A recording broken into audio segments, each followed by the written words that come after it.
We are the Tendys on Pattison. We are here live for our weekly show on our new home, Philly Sports Alliance, our second week on this lovely network. I'm Jack, joined tonight by Paul and Chris, as usual. We're here to talk. The Stanley Cup final is finally over. And the Flyers did not win. Oh, wait. Thanks for letting me know. Yeah. It's just a reminder.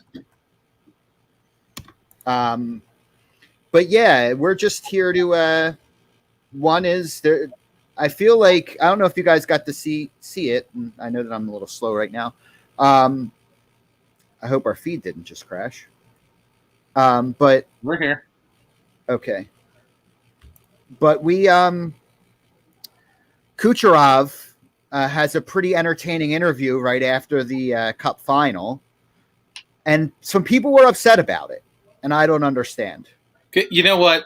Listen, I love when athletes call out other fan bases for acting stupid. I'm sorry, like I love it. I'm sure if it was done to one of our teams, I'd be mad.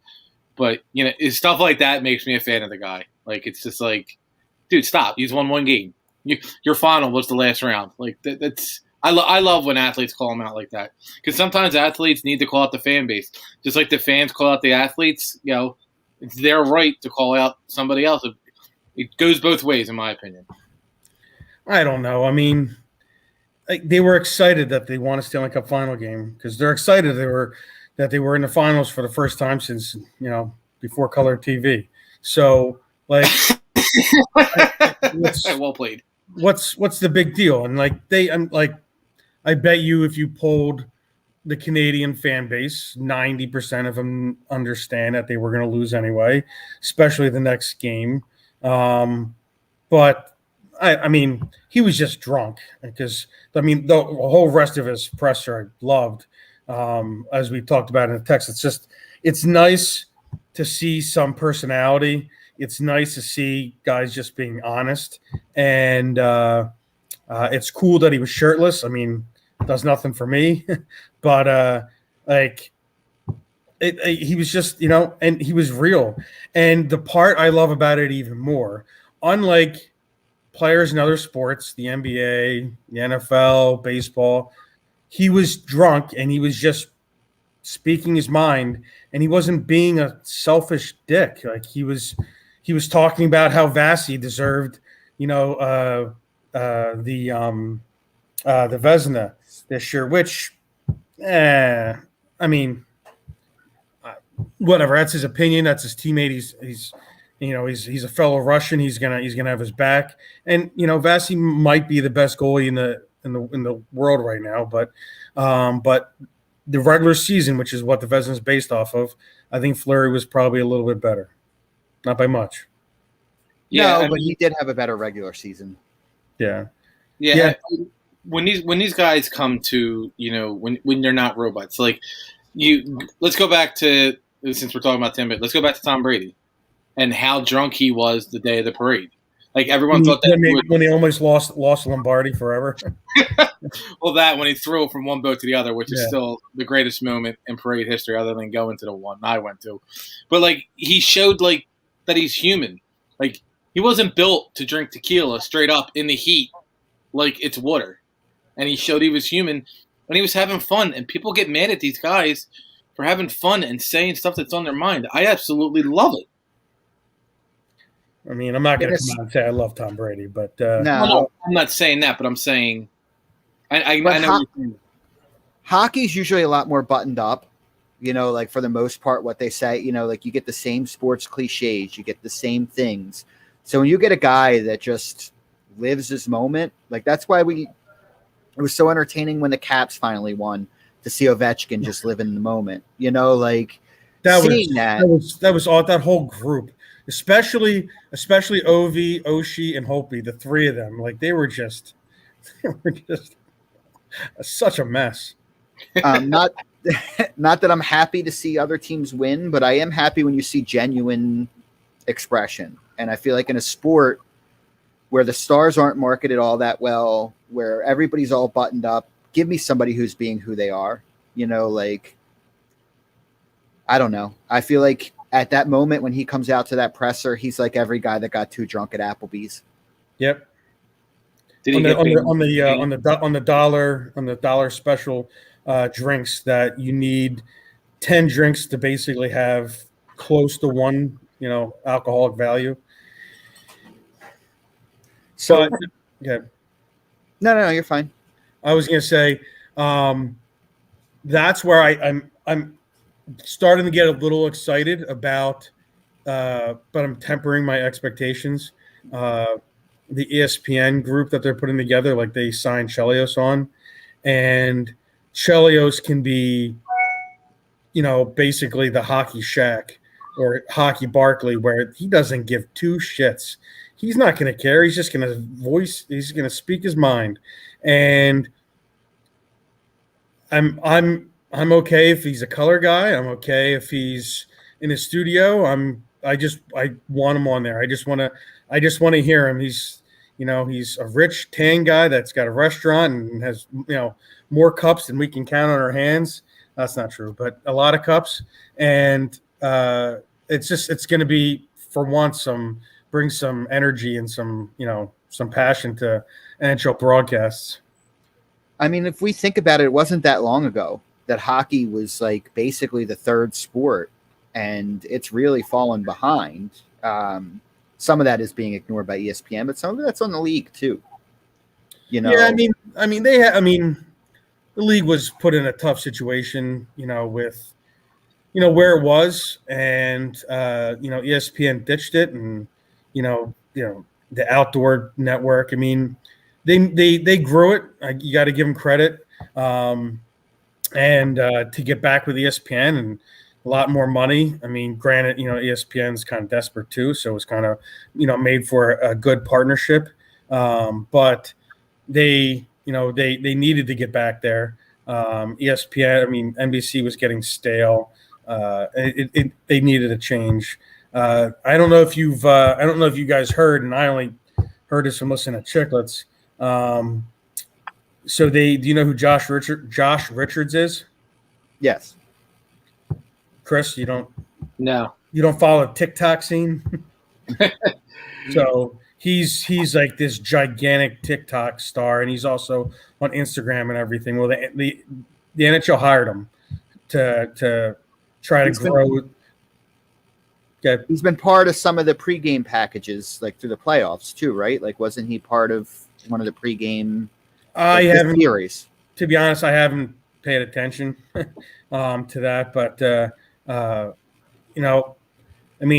don't think he's I'm not gonna,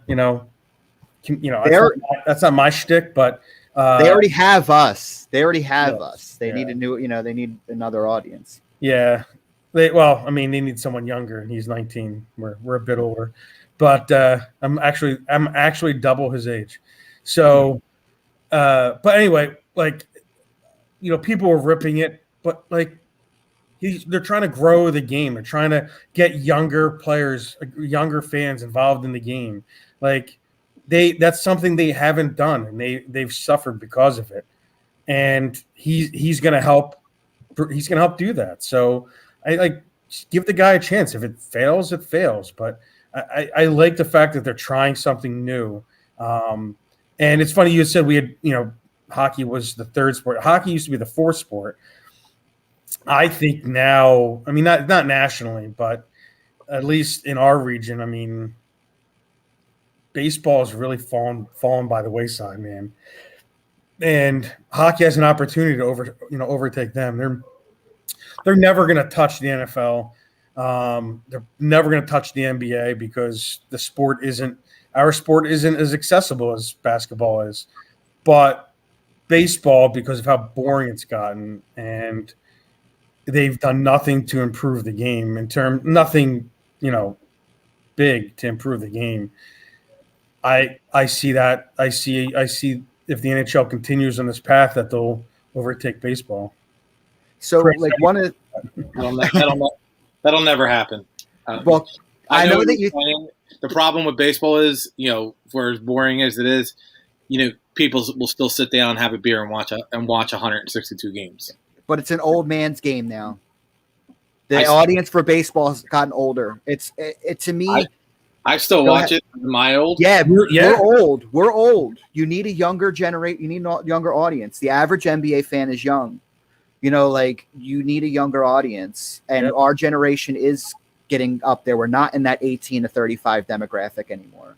I'm not trying to make this a baseball thing, but no, Chris, I know. Like Chris, you're a baseball nut. I was a huge baseball fan. I'm just a Phillies fan. Like I can't sit down and watch a non-Phillies game. And some Phillies games, besides the fact that they're the Phillies, are just tough to watch. Like it becomes painful. No, listen, I get it. I mean, but I also look at for me, it's different. I love sports in general. Like I can watch any hockey game. I can watch any. Like I have the MLB app. If NHL had the NHL up and offered it for free, like my phone do, I'd watch every NHL game. But NHL is so more accessible as opposed to baseball because of West Coast games. Nobody's staying up to watch a 10 o'clock Angels game, no matter how good their Asian player is. But people will. But the draw for hockey is, the Lake Tahoe game, like all that stuff. People will stay up and watch it. I don't know if people would actually stay up and watch a special baseball game that's not the playoffs. Well, I mean, I'm sure baseball gets ratings by people turning a game on to help them go to sleep. Well, the pace of play. You're just going to keep throwing that thing in. No, I get it. The pace of play has made it more difficult watch. You're absolutely right. And they tried to speed it up, and that's the one thing that I always gripe about. You have these stupid rules, but you don't follow them to make the game faster. I mean, again, I don't want to go on too much of a tangent, but the other part of the problem with baseball is the fact that you start working on the pace of play, which is big, but now Yandy, the hell's the White Sox catcher? Rondell, he was with the Dodgers before. Grandal. I know who you're talking about. Grandal. All right. He's the epitome of what's wrong with baseball. His batting average is he's like the worst batting average in baseball. He's hitting 183, but he has the highest on base percentage in baseball, or at least the AL. He's the exact epitome of what's wrong with baseball. There's no emphasis on getting the ball in the play, and so there's no action. It's either a home run or a walk. No one wants to see walks. No, you're right. And batting averages are down for baseball. But it's back to hockey. Yeah, back to hockey. So the idea, though, Paul, you were talking about growing the audience, right? That's how we got here. And some of it is, again, we're out of that 18 to 35 demographic now, all three of us. And 79 in December, baby. The game has changed, and they need a new audience, because while we follow the game and while there are things we like, the reality is a lot of the people our age and older don't like the style of play now. They yearn for a more fighting and a more physical game. They need to bring along a new, younger audience that's more in tune to where the game is. It's the same with basketball to a certain degree and how different the game is, and you get the comparisons. And I think that reaching out for a younger audience is only good for the sport, especially since it's changed so much over the last 5 to 10 years. No, we need to bring back cribs, NHL cribs. And no, you're absolutely right when they're reaching to the younger audience. Because think about the camera angles. Think about when they show a goal. It looks like you're playing a video game. You're zooming in on them and you just see the background. That wasn't in any sports until the last 2 years. I think it got implemented into the NHL this year or in the NFL, and you're like, what is this? And that's, I think they're trying to, like you said, the younger audience, because they're used to, if they're playing NHL 21, they see the goal scored and it zooms in on the player celebrating, and in the back it's just blurred, but it's the fans. So that's you're right. They're actually reaching out to a younger audience. And the only thing I can hope for is that they don't bring back the glow in the dark puck, because there was talk that they were bringing it back. You'll see better camera switches than you will see the glow puck come back. Yeah. I mean, there might be something equivalent to it, that's better. That you're not going to have it I don't think it's going to come back, because I think I think they realize. I hope they realize that you can't. The gimmicks won't work. Like it's not like you can't be a gimmicky league, and that's where they were in the mid '90s. They were gimmicky because they were in a different way where baseball is now, or like they were. It was a bit boring because you could literally like ski off someone's back the entire game, and your stars were being punished for for being good, and that's not the way it is now. It's a break. Even when it's not at a breakneck pace, like the playoffs, it's still at a breakneck pace compared to the mid '90s, and the skill gets shown so much better. So like, and it's a young man's game. You don't. They just have to be careful that they don't take out too much physicality. But I like where we're at. I like where the NHL's at, and I like everything that I'm hearing. And I just hope that my excitement doesn't get killed by a fire truck of disappointment. Or Jake Voracek's 3-year extension. I just ruined your day. Yeah. You just. But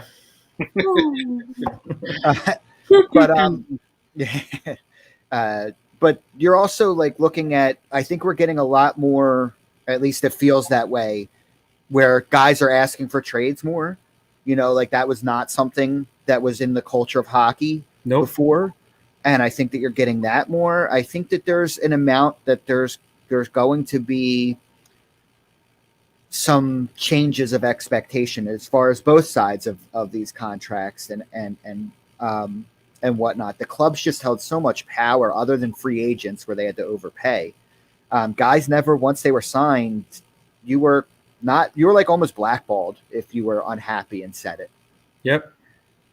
Yeah. And I mean, a guy like, like we posted earlier, Vladimir Tarasanko in St. Louis, he apparently has requested a trade, and apparently it is based off of the way they handled his shoulder surgeries and his shoulder injury, which has hampered him over the last 2 or 3 seasons because he missed time before the end of the regular season before they won the cup.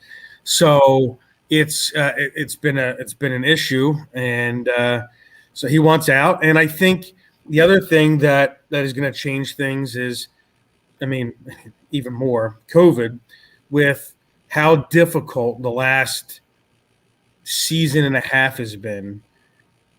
I think it's been eye-opening to certain players that they're not just going to chase the money, especially right now. Like, there's not a lot of money out there. Like, teams are limited, both in terms of how much money the organization has, because not every club is owned by Comcast like the Flyers are, that has endless pockets. But you have teams that are tight budgeted, and so that, and teams that just don't have the cap room. So they're looking at it. They want to be happy. They saw some of the the way everything's been with COVID. I'm sure it's shown a lot of warts that some franchises have, and not even just a franchise. Some where they end up living becomes an issue. How big do you think? Like, one of my concerns has been like states like Texas and Florida and other states that don't have the same tax rates being able to compete with signing guys. Vegas, yeah, Vegas as well. Yeah, so I mean that's big.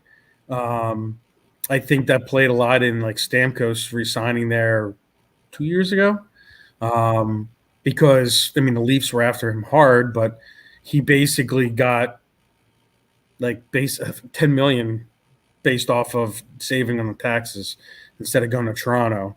So I mean that's huge. That's big. But and again, like you can go to Florida and you can you have the like the the quality of life down there.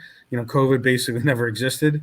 And then like no one knows you. They don't care.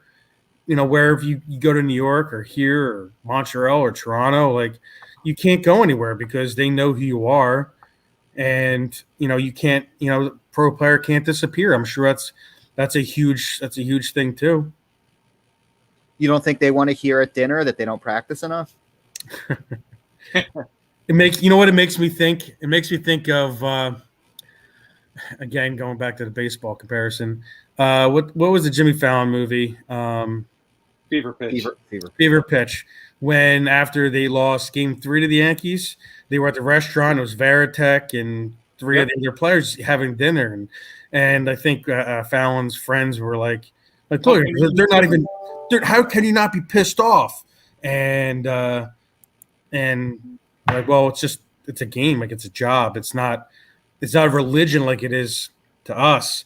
And I think that's where I'd say over the last 5 to 10 years for me, like I've had to calm it down. I was at that point where anytime, bad game, trade him, just losing his mind. Like bad games are going to happen. I'm sure from being a player and coaching, especially, has, helped me through that. You realize there's ups and downs, and there's bad years and there's awesome years, and you got to deal with the shit to get to the sunshine. Right. And it's funny. It's funny you bring that up, because when people would get mad at the NFL a couple years ago with the whole kneeling thing, and I'm like, it's entertainment. I don't care. At the end of the day, it's entertainment. I pay cable to watch these guys play football. It's like watching a TV show. Hey, I don't care if they take a knee or do this or do that or do have a tea party in the end zone. I'm there to watch football. I'm there to watch. I want to see players celebrate more when they score on the ice. I want to see them moonwalk or do something. I want to see them do something stupid, like they're playing a kid's game at the end of the day. Yeah, no, I mean, it's like people that would gripe over the end zone celebrations. I mean, granted, sometimes it gets a bit absurd, but like if I was in the NFL and I scored a touchdown in front of 100,000 people, I mean, it's going to take a lot for me not to just, go streaking. I'd have been damn excited. I'll be like Cuba Gooding Jr. in Jerry Maguire.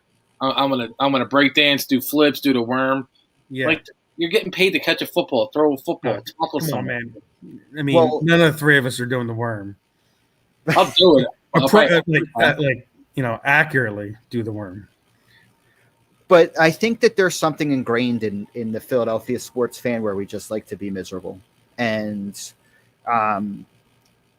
we put in the show lead in about Pat Maroon. And I feel like, if you've been on social media for like the last day and a half, you're seeing like Luke Shen has 2 cups, Pat Maroon. Like, is that what you do after championships? You go down the roster and go like, who was on this team and now has a championship? Who cares? You know what it is? Pat Maroon wasn't like, it's not like it was like he was lighting the world on fire and we gave him away for a bag of donuts. What, like, wasn't he a drunk 11 years ago? That's why he was let go. He had personal problems. I mean, before we hopped on, me and Chris were talking about this. Like, Pat Maroon was a 6th-round draft pick. He's made himself into a solid player. Like, right? He's a veteran player that teams are going to want on his team because he's going to win games. Yeah, and like, they didn't give up on a 6th-round pick. And I'm going to be mad about it. Yeah, this is what pisses me off, because if the Flyers let go, if they trade, Nolan Patrick, there it is. They're gonna trade Nolan Patrick, and they're gonna get nothing for him, and then everyone's like, yeah, we finally got rid of him. What a bum! And he's gonna win a cup, and then those same idiots that are screaming for him, they've been screaming for him, trade him for a bag of pucks. I'll drive him to the airport. Now I sound like myself, but like, you're the same moron that's gonna be pissed off that he won a cup, and you're gonna be pissed off at the Flyers for giving up on a 2nd overall pick. Dumbass, you're the moron that was calling for it, and they weren't listening to you. They just couldn't get anything for him because he's got migraine issues and hasn't done anything for 3 years. All right, there's my rant. And yeah, but I feel like there's also no context. So say he gets traded for nothing and he wins a cup, but he was on the 4th line playing very limited minutes. It doesn't matter, right? Like he could from be the nitty-gritty. 7 points in the playoffs. Like 7 points. Flyers He legend. made a real good. I think he had four points this year. But I mean, he had 2 40-point seasons. He made himself into a good player, a valuable, a nice role player. Yeah, but he's not like. I mean, we didn't trade a 40 goal scorer for nothing. Like, people are stupid. Do you know who he is? I don't know if you guys know your NBA. He's Robert Horry. He's Robert Horry. He's a nice player. He's a nice player. Steve Kerr. Same shit. Right. Different day.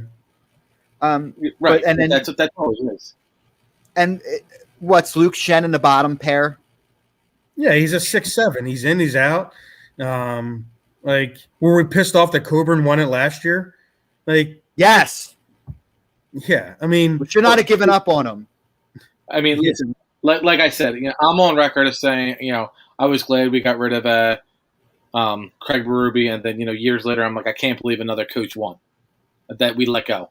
And then but it was his time. Like, he wasn't ready. Just he like learned a lesson. Like Braden Shen, I've always liked Braden Shen, but I was always like, he's got to go because he just wasn't fitting here.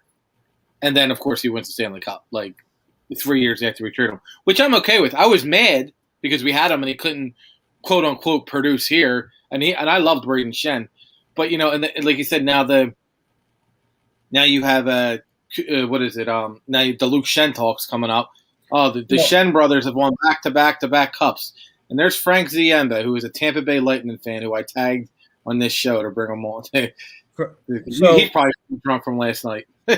Frankie, you're wrong. The Luke Shen defense style is not outdated because they have Cernak and Ruda. They both play similar type defenses, only they're better skaters. And it's proven that you need bigger, heavier teams, especially on the back end. And I like the fact that the game's gone back that way. You have to have a combination of small speed and skill, but you need to have a combination of toughness, which is why Patrick Maroon has won 3 straight cups. Look, Paul, if anybody's listening and played Nintendo hockey, you can't build your team with all little guys and you can't build your team with all big guys. You have to have a balanced team. I learned that as like a 7-year-old playing NES. So what did I send you earlier about Killorn? I texted you guys. I'm trying to find it now. A tibia and fibia fracture, right? Yes. And he put a rod in it last week, and tried to play. Like, he warmed up the last 2 games and tried to play. And that's a nasty injury. Tibia fibia injuries are nasty injuries. And he's a guy that is more likely going to be gone after the season.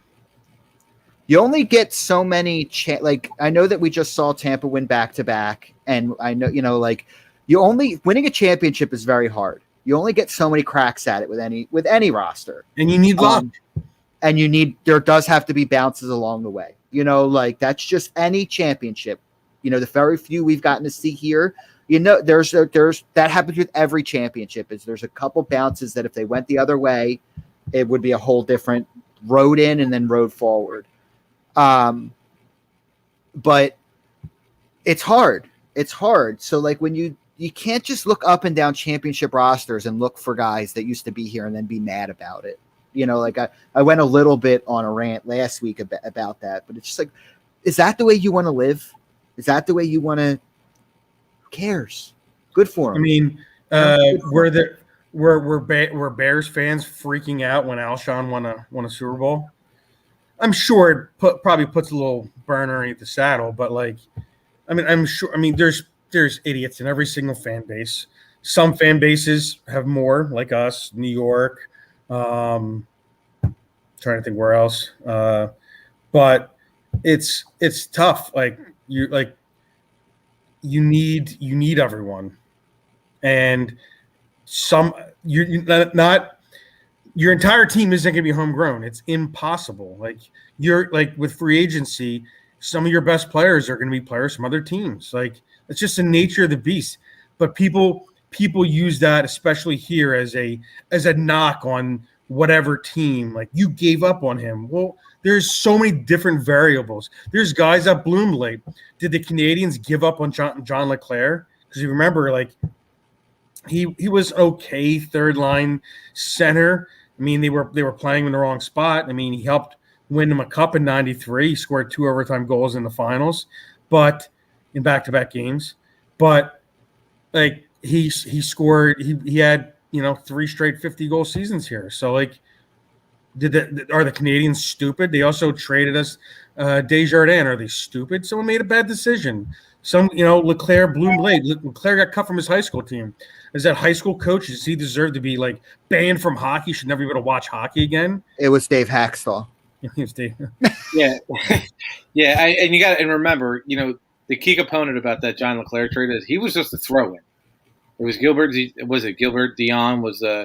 He was the second player that the Flyers wanted, and then, like, well, we'll give you Leclerc. Like, yeah, they were trying to bolster their defense by acquiring Desjardins at the time, and I mean, Leclerc was a winger. Like, looking back at it, like, I don't know who looked at Leclerc and thought he was a center. I mean, it blows my mind. But I mean, he was a center on a Stanley Cup winning team. So what the hell do I know?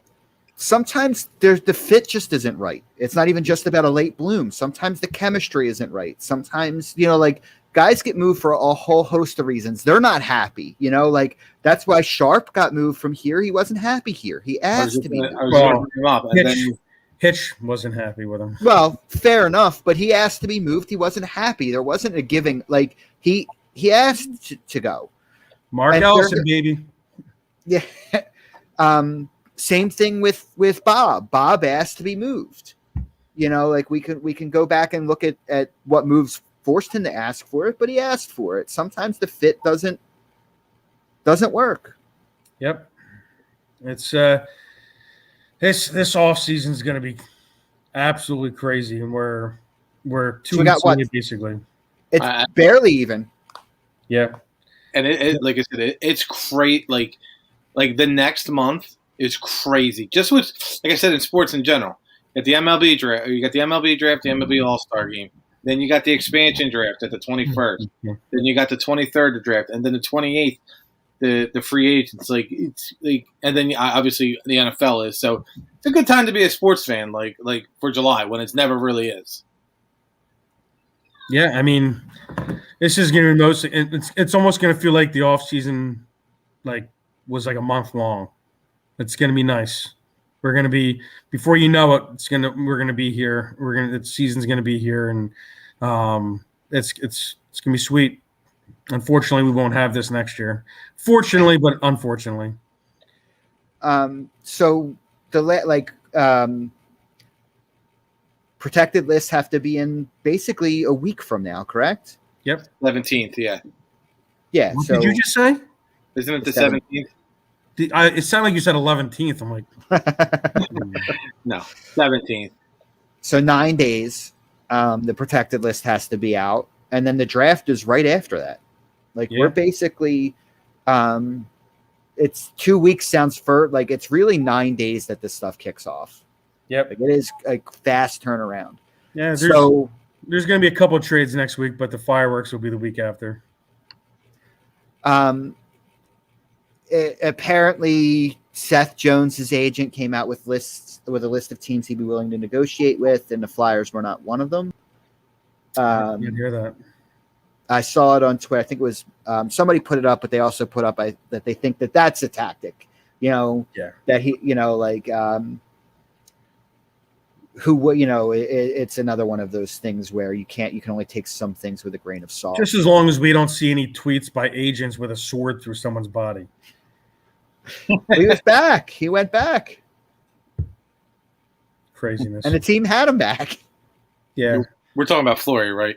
Yes. Yeah. I mean, unless you have another example of that, I mean. Yeah, Frank, we had brought that up earlier before you, I guess, hopped on that Tarasanko did ask for a trade. It has apparently it's everything to do with how he's not happy with the way they handled his shoulder injuries over the last 3 years. I think that sometimes when it comes to that stuff, like once that relationship is ruined, like there's no recovering from it, Nope.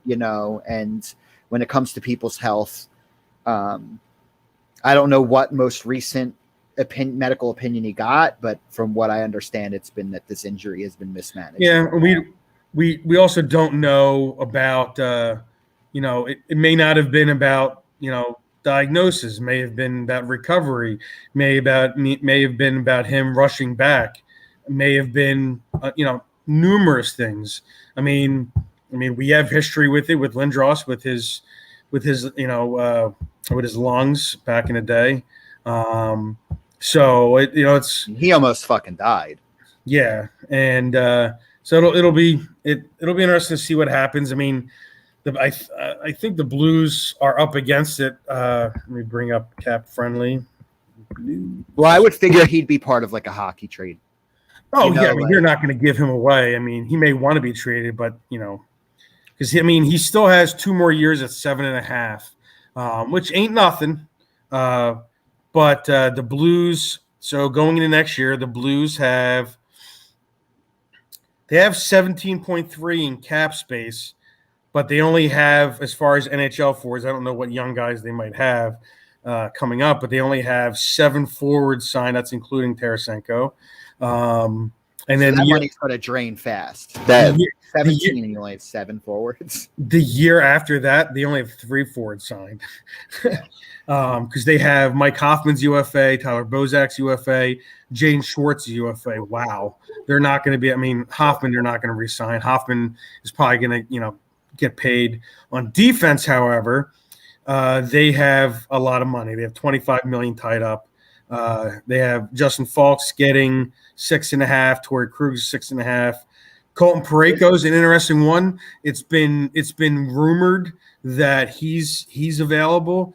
He's got one more year. Some money, right? Yeah, he's due to get paid. Yeah, he's a UFA after next year. He's making 5.5, so he's probably going to be getting the 8.5 to 10. But he's good. He's only 28. He's really good. And we talked about he's a big boy. Very solid defenseman. Yes, with a cannon of a shot. They have Scandella signed for 3 more years. Bertuzzo, they have for another year.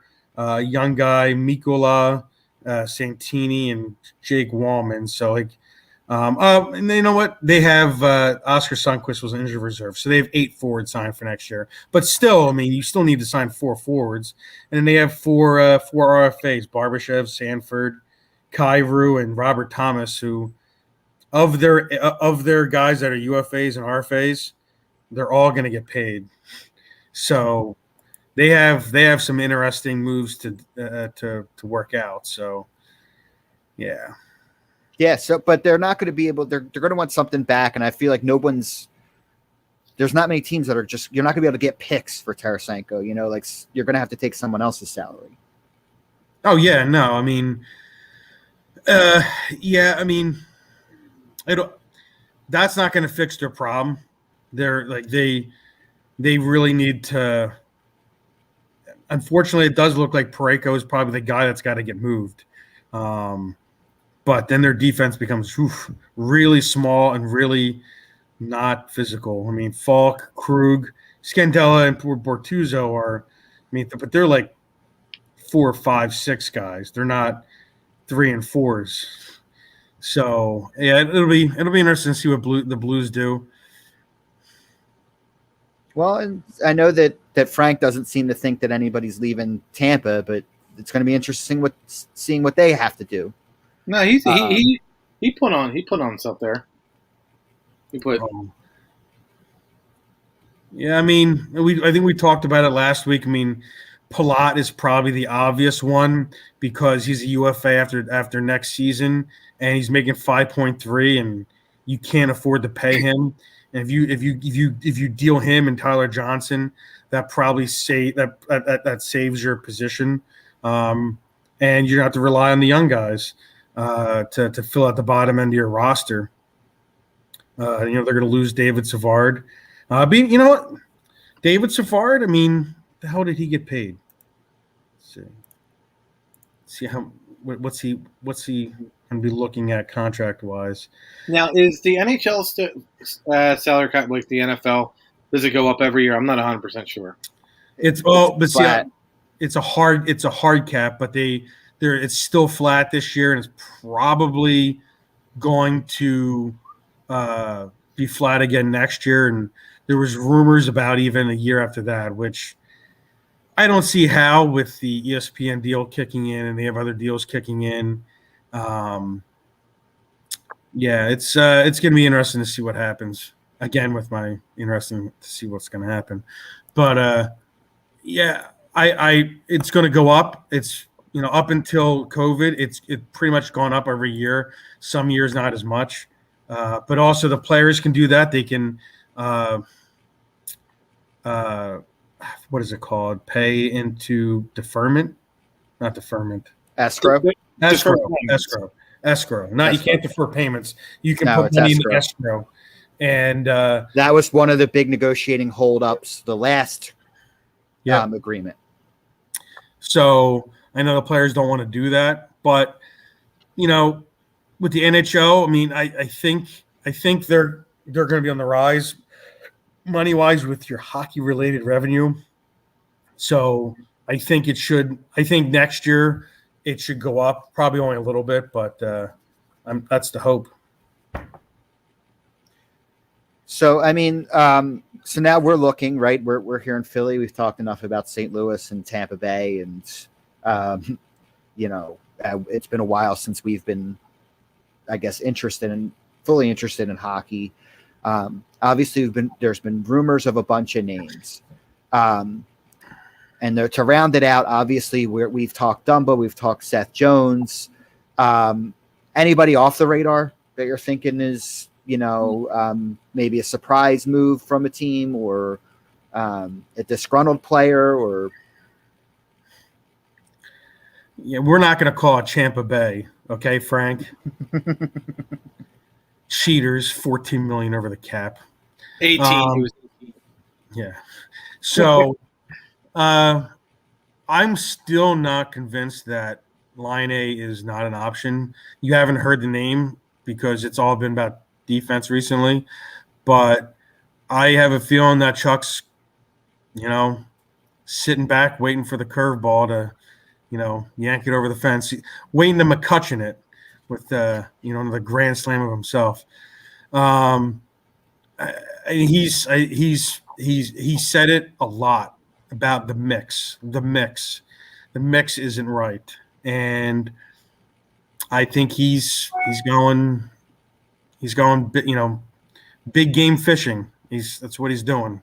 So I think there's going to be a lot of changes, and I think his main thing is he's looking for a top pair D, and he's looking for a goal scorer.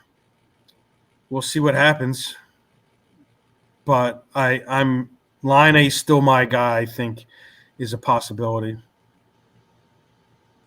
I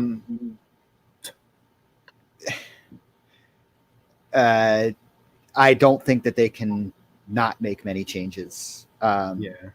Everybody's pretty. This fan base won't allow it. The Comcast won't allow it. I mean, I'm not saying that he's got to flip the roster, but I mean, you can't just make one trade for your defenseman and just expect everything to go back to where it was. It's not right up front. I also don't know what this roster showed you last year to justify not making some moves. No, I mean,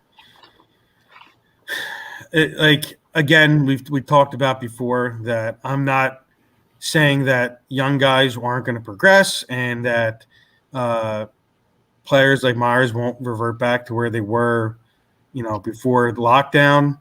But you can't. They're in a position they can't rely on that. Like their window is opening, or is open now. We can all debate on how much the window is open, but Chuck's going to try to kick that son of a bitch wide open, and he's just not going to be able to stand pat. He's not. He's going to have to make changes. There's two things here. So one is he's not going to make a move just to make a move, right? Yeah. Like At the same time, the knock against Fletcher was he builds kind of an average team. And I think that he's going to be hungry to shed some of that. Yeah, he's got to JVR Jake. He's got to do something. And I think that we also forget how many moves that didn't feel like blockbuster moves got done in 2019. That the decor in a lot of ways was completely uprooted. Yeah. No, and the idea it's not right. It's just not. It's not in a position for them to contend. No, there's no. We've seen it. You would need Sanheim or Myers to take a step forward that you can't on paper say is going to happen. Hagen a third, get you Tarasanko. It's just there's no way that they can come back with a similar roster. Yeah, I'm with you in 100 in agreement. You know, the good thing that will benefit the Flyers is full fans. You know, people say that the home ice advantage and all that isn't really they don't believe in it. Well, the Flyers were 25-6 at home before COVID hit. Yeah, and Carter Hart could only play on home. He was basically playing without leg pads on the road. And then last year they were 12-16 because of the overtime losses. That's if I had wheels, I'd be a wagon. It doesn't matter. No, I know. I'm good enough. Fans. I feel like fans bring more energy. Not that you should need it, but I just feel like they need more energy. I could be 100% wrong. It helps, but the players have to be motivated themselves. You're going back to the Metro, the Hurricanes are coming back in the division. Who else did we leave? We're losing the Sabres, but gaining the Blue Jackets, who are much better than the Sabres. I'm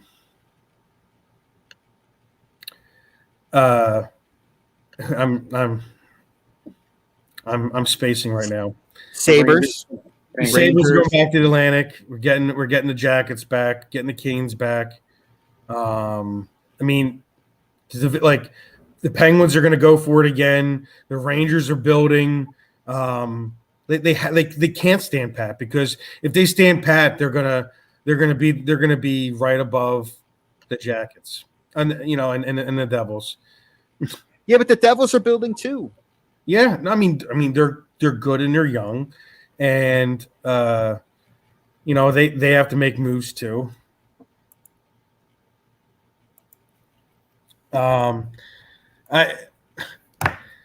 I don't see in any way, shape, or form that you don't make moves.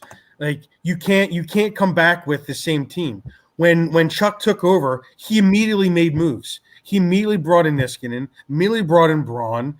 Immediately went out and got out Gudis. The same thing's going to happen. I'm not saying I'm not saying there's going to be 4 trades. It might only be 2 trades, but they're going to be big.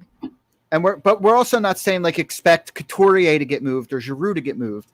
The roster can't come back 90% or 95% the same. Yeah, no, it's and also because it's a numbers game. You only have so many spots. You have Patrick, who doesn't want to be here and who the Flyers probably would like to move on from. You have you don't have a spot for Frost right now. Things are going to change, and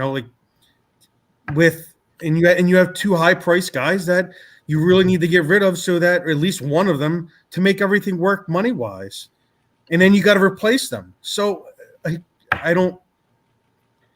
I'm at a loss.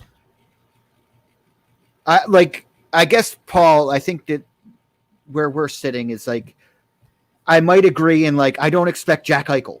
I don't expect that type of player to be coming here. But you've got a giant hole in a top 2 position. Yeah. And you can only fix it from the outside.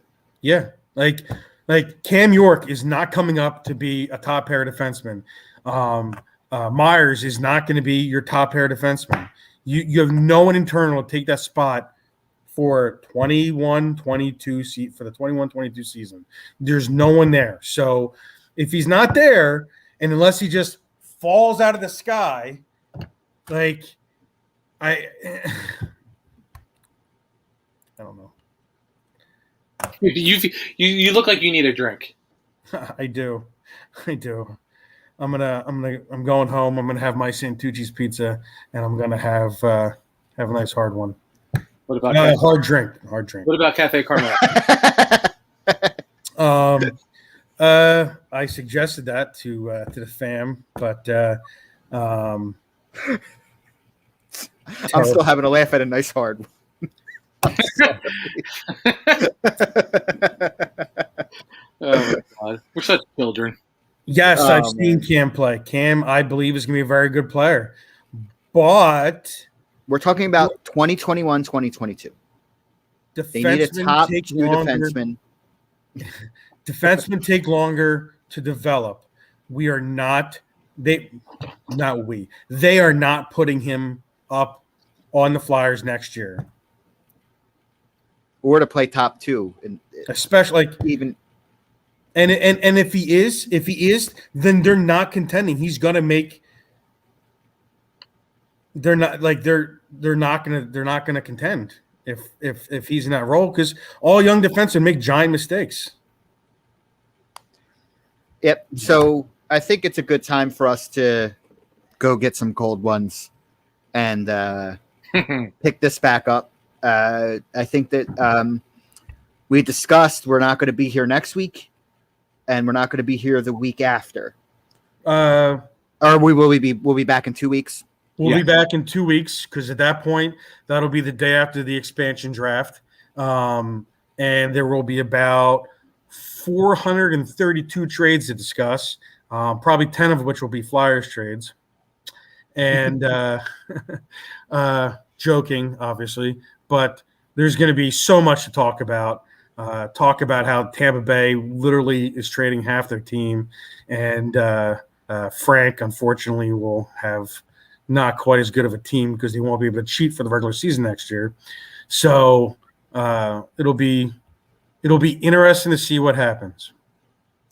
Yeah, it will be, and we'll be back. Chris, you are back when with the Diamond Club? I'm back Monday. Monday with the Diamond Club. Guys, this is our new home, Philly Sports Alliance. Check out Chris, Mondays with Diamond Club. Tables, Ladders, and Chairs was last night.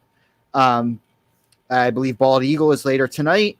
There's a whole list of shows. Keep an eye on your Facebook, Twitter, Twitch, or YouTube updates for all the other shows. We're still hammering out some scheduling things for the rest of the network. So keep an eye out for those things. We'll be back in 2 weeks. Thanks, guys.